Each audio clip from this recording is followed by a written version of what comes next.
So the topic for today is DevOps. So we are going to understand the introduction of DevOps. So why we needed DevOps in the traditional IT market, as as we see in 90s, right? So the traditional way of developing an application was based on the waterfall model, which take around 6 months to an year to develop a single product, and which on the basis of like 90% of the products were failed because there was a requirement gap between the design of the product and what the product has been delivered. So now DevOps has came in the market and has pitched in so that that gap of the requirement is filled up with the meaningful and the continuous integration and the feedback which came from the customer. So let's begin now. So for the next 40 minutes, like here is the content which we will be talking about. So the first is the introduction to DevOps. Second would be how the journey of DevOps is. Then the third is why we need DevOps in the traditional IT market. Then we are going to understand the difference between the traditional IT trend and the DevOps. And then we will be focusing on the DevOps architecture, lifecycle principles and tools. And then we are going to take a case study of the world's largest bank, that how they adopted the DevOps technology and how they have evolved it, and what are the advantages that they have seen. And then we are focus and then we will focus about the responsibilities of the DevOps engineer, that if anyone wants to become a DevOps engineer, so what will be the daily work or the role and responsibilities of that person. And once you want to become a DevOps engineer, so what are the steps you need to follow to become that. So after that we will be focusing on that, and then we will have a question and answer session. So let's start. So we are going to first talk about the introduction of DevOps. So DevOps is a combination of two words, as we can see, like the first is dev and the second is ops. So dev is the development team who is going to develop the code based on the requirements which the BA takes. And the operations team are the people who basically settles the environment or the infrastructure on which the war or the product is going to be deployed. So it's a combination of dev and the operations team. So it allows a single team to basically handle the entire application cycle. So from the requirement gathering to the deployment of the application, each and everything, like all the things are managed by a single team only. So that is from the development to testing to the requirement, and at the same time, the operations. So DevOps basically helps us to reduce the disengagement between the developers, QA, DevOps engineers, and the system administrators.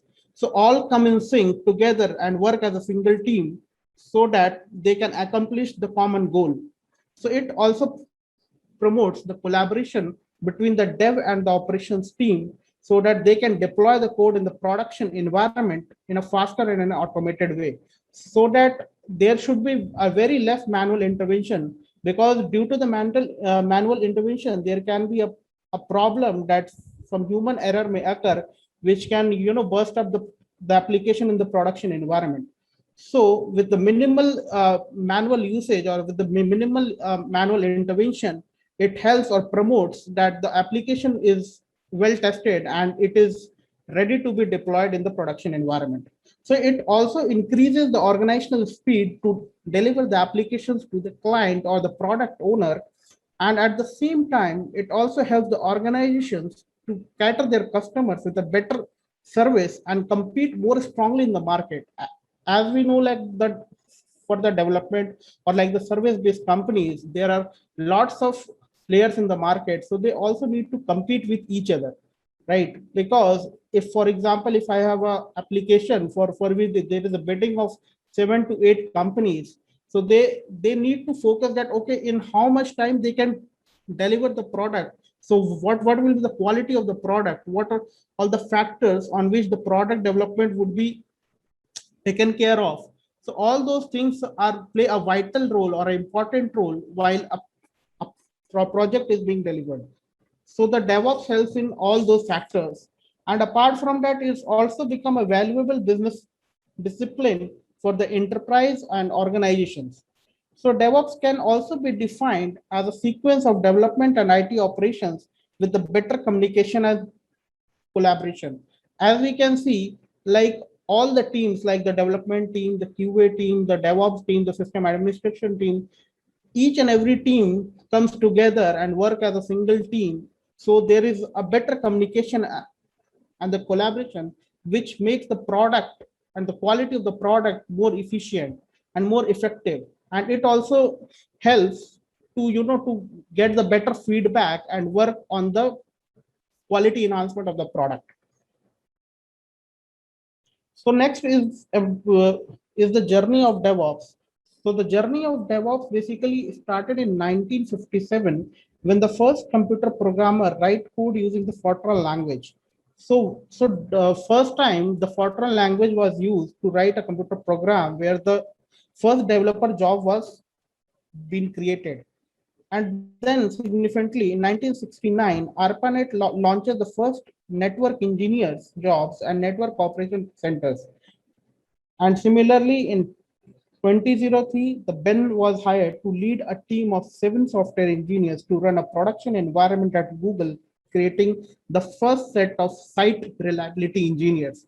So as we know that the DevOps has the major role of site reliability engineers, as they need to rely on the servers, on the support, and also need to check that all the deployable artifacts are properly placed. So also they need to check the background checks of the environment, that okay, if there is a Java application, so if the Java is installed on the servers or not, is the JDK version correct being deployed. So all those things are dependent on the site reliability engineers. And in 2009, John and Paul Hammond of Flickr presented a 10 plus DevOps per day, showing the methodology of DevOps. Like they have deployed 10 plus deployable artifacts daily. So that basically created the methodology of DevOps. That how, like using DevOps, how we can make our release faster, how in how much less time we can do a lot of releases in the market. So in 2009 only, Patrick Debois organizes the first DevOps day in Belgium. And in 2012, Splunk and SolidWinds were the first DevOps software tools signed IP of $1.5 billion, showing a growth potential on this industry. So as we can see, now we have a basic understanding of DevOps. So we can see that how much there is a growth potential of DevOps in the market, because it helps us to, to eradicate all those things which created the problem for us in the waterfall model. So in 2013, the Puppet Labs releases the first state of DevOps survey, highlighting the health and trends of the industry. In 2017, the Blue Metadata monitoring platform launches the combining AI-powered server monitoring and centralized logging under one login. So what it does, like if once we more dive into the DevOps things, so we will understand about Splunk logging technology, that okay, through a single report only, a single dashboard, we can get all the reporting of the application, that after the our war or the product is being deployed on the production environment or on the production server. So what is the performance of my application, how it is performing, is it going good or not, like what all logs are there, if you want to track down any defect or anything, any bug. So all those logging tools basically helps us in tracking down and finding the solution easily. If we don't have any these tracking tools, then it would be very difficult to for us to understand that what went wrong, and we have to basically do a hit and trial to make that to occur that error again and find out the root cause. But due to these logs, we don't need to do that. We can directly check the logs and find the root cause of the issue. So as we have talked much about the DevOps journey and what is DevOps, so now we will talk something about why we need DevOps. So the development team and the operation team works in complete isolation. So so when the DevOps was not there, so the dev team and the operations team have their own timelines. So they don't basically have a better communication. They don't communicate with each other. They work in silos, right? So due to that, what happened is like they don't understand the requirement of each other. So for example, there is a timeline that a product needs to be delivered in next 3 months. The dev team have the knowledge about that, but the operations team is unaware about that timeline. So they don't know that what needs to be done. So this created a lot of confusion during the product release, as both teams were not communicating and they don't have any idea. So they were not focused at, okay, what we need to achieve. So so due to this, a lot of issues and a lot of failures were happening in the waterfall model. But now, as we move to agile, we have adopted DevOps. So like each and every individual of the team knows about what the timelines are. They have a better communication. They work as a one team. They act as the owners of the product which they are delivering. So they have the more like the more control and the reliability on the product. They focuses more on the product development rather than doing the like the documentation or the requirement gathering. The requirement gathering is needed, but not on a large scale. Like for example, if I have to make a product like of a login application, so first time I know that, okay, 3 buttons are required. So first two will be the text of username and password, and one will be submit. So at least I can first make that page and showcase to my product or the business owners that, okay, here is the basic frame. Do you like it? Do you know what the next idea is? So earlier what happened in the waterfall model, like they have a complete timelines of 6 months. So after 6 months, like they go to their product owners and showcase what they have done. And if for example, let's take that, if the requirement, there is a requirement gap, if there was like not only two, there was 4 fields needed with the username, password, some captcha, and some other stuff. So that leads to a failure of the application, right? Because we have spent it 6 months, so all those 6 months go in vain. But in DevOps, like you can showcase your product in each sprint. Like after a 5 to 10 days, you can go to your product owner, the business owners, and showcase that, okay, in what all bits you have developed. So if they ask you to make any changes, it becomes very easy to implement that rather than implementing the same thing at the end of the product journey, right? So the second point is the manual code deployment will lead to human errors in production. Yes, because as like we are all are humans, so we can make mistakes. But if we automate that and reduce the manual intervention, so that will make my code more robust and my testing more robust, so that I would be more confident in going in taking my product to the production. And if I only rely on the manual testing, manual coding, and some basic code factor, that may lead to the failures and we might need to roll back. And the third most important, like we have already talked, that the coding and the operations team, like the development team and the operations team have the separate timelines. So they were not in sync. So they don't have the knowledge about what they are going to achieve. So all the team needs to come under one roof. They should think as a one team. They should take the ownership of the application. They should support the application from the scratch until the deployment of the application in the production. So they should work as owners of the application.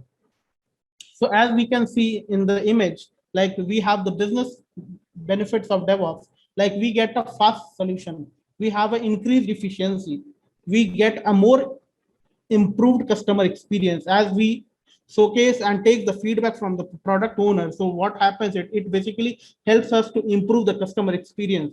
So faster ROI is there. So we have improved performance as we have multiple monitoring tools to monitor the performance of the application in the production environment.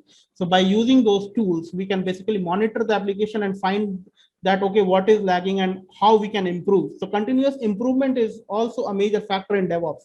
Like we have to improve in our day to day. Like for example, in the first release, the page load time was around 1 second. So now I would try in the next version, I must try to reduce the page load time to some microseconds or some milliseconds, because there is always a scope of improvement. So we should always work on that improvement, and that will basically what happens is it is going to reduce the failure and the rollbacks, because we are continuously improvement. We are improving our versioning, we are improving our coding standard, we are improving in terms of testing, we are doing more of automation testing, we are reducing the manual intervention. So all this will lead to the reduced failures and the rollbacks. So the next is the difference between the traditional IT trend versus DevOps. So like we have already talked, like the traditional IT trend was less productive, as they were more focused toward the documentation of the requirement, taking the BRDs, and like multiple approvals were required during that time. So for a journey of 9 months, so the first 4 to 5 months were only focused on the documentation, requirement gathering, so making the things finalized.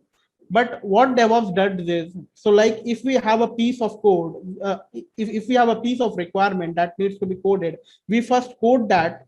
We just take that in our backlog, create a kind of a like checklist what we need to do, and then we first deliver that small piece of code to our product owners or the business owners, showcase them that okay, whether it is working good or not, any feedback you want to give, like any changes you want to make. So that becomes more productive, and also at the same time, like we get a continuous feedback, so there is more chances of improvement and less chances of rollbacks or the failures. So in the traditional IT trend, like we have skill centric teams, right? So we have multiple teams, like only for the testing, only for development, only for the requirement gathering. But in DevOps, like the teams are divided into the specialized groups. Like in one team, we will have all the people. Like like if we go to the core fundamental of DevOps, so there we don't have any dev, we don't have any QA, we don't have any site operations. We all are the team members who can do anything what is needed. So that makes the team more united, so that they should be able to help each other and learn more. So that continuous learning and continuous improvement is the main pillar of DevOps. So more, like we have already talked, like more time was invested in planning in the traditional IT trend, where in DevOps, like we have a small and frequent releases. Like in every after every sprint or after every 6 to 9 days, we have a small release which basically showcase the small pocket or a small piece of software which we have developed for the product. And in traditional IT trend, we only have a release after the end of the development and the testing is done. Like for example, if we are planning it for today, so the end product will get delivered after 9 months. And there might be a chance that in this process of 9 months, my requirement might get changed. Like I am, so currently, like my requirement is my website color, background color should be blue. But as I move to 3 months or 4 months, I think that, okay, let's now move it, make it to yellow or green. So, but at the first only in the traditional IT trend, we have fixed our requirement. We have signed the BRD that, okay, here is the business requirement documentation is complete. And now we don't, and we will not take any more changes. So at the end of that 9 months, my product is not being delivered for what I am looking for. So that leads to a lot of failure. But in DevOps, like we have frequent releases and the continuous interaction and feedback with the product owner or the business team. So they help us to understand that what gaps we have in the requirement and how we can fill it.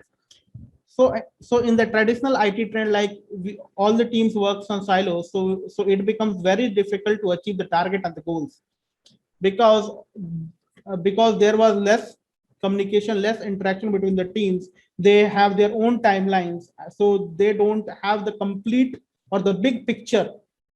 So they don't understand the big picture. So that's why there is always a difficulty to achieve a common goal and the target. But in DevOps, everyone is aware of what is happening. Like each team is continuously interacting with each other, taking the feedback from the product owner or the customer. What happens is it becomes very easy to achieve the target and the goals, because they don't set the goals for the next 6 months. They set the goals for the first 2 weeks. Okay, for the first 2 weeks, like if I'm going to make a login page, so I should only focus on the login page. we should not think more beyond than that. So based on the priority, they takes the work and first try to wrap up that piece of code and then move to the next slide. But in the traditional IT way, they focuses on the complete picture first. Like they don't work in bits. They take the whole lot of work and then they divide it into the multiple teams who don't interact with each other. And at the end of that, they are not able to achieve the targets. So the next slide talks about the DevOps architecture. So first is the build. So without the DevOps, the cost of the consumption of the resources was evaluated based on the predefined hardware automation. Like all the costing and everything was predefined. Like we first defined, okay, like I need 4 servers, so 3 people will be 3 resources will be required. I need for example 16 GB of RAM. So everything was predefined, right? But with DevOps, like the usage of cloud and the sharing of the resources, the build is now dependent more on the user need. Like for example, if the client needs, okay, I need to scale now, like first, if the client requirement was to only deploy the application on a single server, but after a successful release of the product and everything goes good, and if the business or the product owner wants to scale up his piece of code and wants now to get it deployed to multiple servers, so that was not being supported in the waterfall model. But being in the DevOps, the usage of cloud and the sharing of the resources, like it becomes very easy to scale up my application. So it gives us the more control and the flexibility of the usage. So like earlier, like everything was fixed, but now we have a flexibility, okay, that based on the requirement we can either scale up or scale down my environments. So the second one is code. So in code, so the coding is the most essential thing in the DevOps. Like whatever the requirements is, we need to write the code for that, right? Then only it can be deployed and it becomes a useful product for the customer. So in DevOps, we basically use the Git to commit the code and keep the code in the cloud environment, which basically helps us down to track the business logic, the code changes, and also helps us to get notified about the reason behind the difference in the actual and the expected output.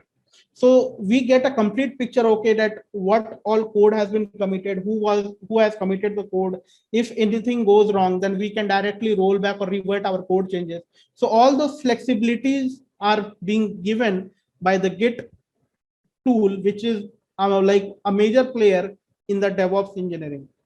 So the code is managed properly and can be reused by the other projects as well. So as the code is not in any local machine, it is in a cloud environment, then we can directly reuse the same code for developing the other products as well. So the third is the test. So testing of the application plays a very vital role in the successful release of a product. As we can see, like we not only development, but testing is equally important. So a complete testing of the product is required before the release of the product in the production environment. So manual testing, so first we should understand that how many types of testing are there. So on a high level, like we have only 2 types of testing. One is the manual and second is the automation testing. So manual testing takes or consumes a lot of time in testing and may affect the release deadline. And because the manual intervention is there, so there is a possibility of some human errors also in the application. Like for example, if I'm testing an application of a login page, so there might be a case like I have missed something. I might have missed a test case which might break my application in the production environment, like some regex checking has been missing. Like, okay, so in the password, like I should not um, uh, allow the space, right? So there should not be any space either in the password or in the username. But if I miss that test case while testing my application, so that is going to break the application in production. So but using the automation testing, which also consumes the less time to test the complete application, and automation scripts can also be reused and run on multiple servers. So as we have the automated script, so we can track down all the things which we have done. So we can reuse that scripts as well, the automation script for the regression testing, stress testing of the application. So, but the manual testing, it is like we can say that only 50% we can give the assurity that everything will work good. But with the automation testing, like we are getting the reports, we are getting all the screenshots, everything in a single dashboard. So it also becomes very easy to manage all the test cases. Like there is a minimal chance of breaking the code in the production environment. So next is the plan. So in the traditional IT trend, like waterfall was widely used, in which the design and the requirement gathering consumes a lot of time, and a very less time was given to the dev team or the QA team to develop and test the applications. Hence, it affects the efficiency and the quality of the product being delivered. And there is a chance of a requirement gap of what the business needs versus what is being delivered. But now the DevOps uses the agile methodology to plan the development with the operations and the development team being in sync. It also helps the organization to work and to plan accordingly, which increases the productivity and also increases the frequency of the release of the product in multiple phases. Like we can have a better planning and we can do multiple releases.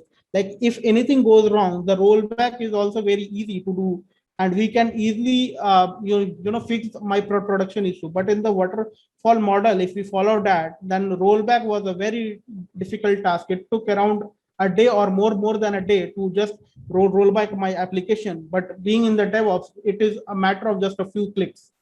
So all those things are play a vital role while developing a product.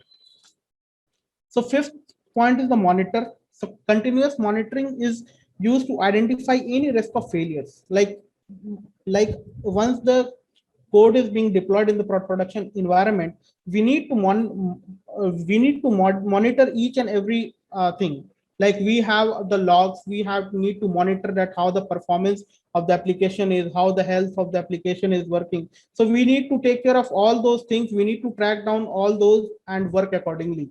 So the monitoring becomes more comfortable by using the third-party applications like Splunk, which store the log data and also helps us to filter out the log data based on multiple parameters. So for all these monitoring things, we like mostly we use Splunk in the IT industry, which basically store the logs for the 90 days.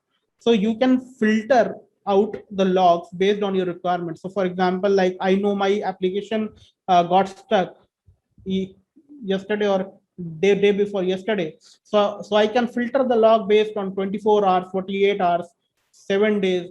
So all those logs will be given. So whatever, so for example, like if anything goes wrong with the login, so I can basically check that, okay, the login operation got failed. So I can search for the service name as login and filter out the logs and can go to the log and check that what went wrong. So it also helps us to track down the defect, and it also takes a very less time to figure out the issue. But in the waterfall model, like it becomes a very difficult or a challenging task to identify the issue. It takes around a weeks to identify the issue because we don't have any logging monitoring tool. So that's why DevOps play a very important role. So next point is the deploy. So DevOps supports schedulers for the automation deployment of the application.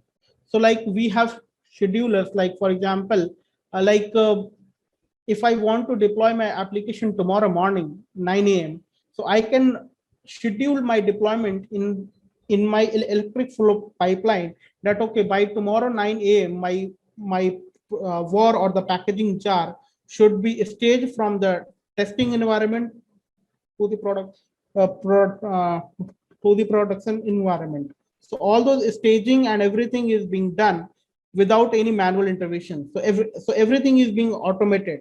So that cloud management platform also enables to capture the accurate insights and the view of the optimization scenarios, analytics and trends.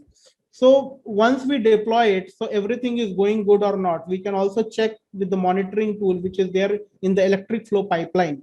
So once we move to DevOps, so everything comes in a like in a triggering event, or like is in a build. So after each and everything, every task is completed, the next task is going to be executed automatically. And if anything goes wrong, then all the things will be rolled back by its own. We don't need to go ahead and do it manually. So the seventh point is the operate. So DevOps changes the way of traditional approach of developing and testing separately. So the teams operate as a one team and actively participate throughout the life cycle of the product. That is from the requirement gathering to the deployment of the application. So the operations team and the development team work together and come up with a plan to serve the business requirement. As they work as a one team, they don't work in silos. So they have a complete picture. They take the complete ownership of the application and work as a single team. So the last point is release. So deployment of the application is done by automation. Like we use the electric flow pipeline to deploy the application in the production.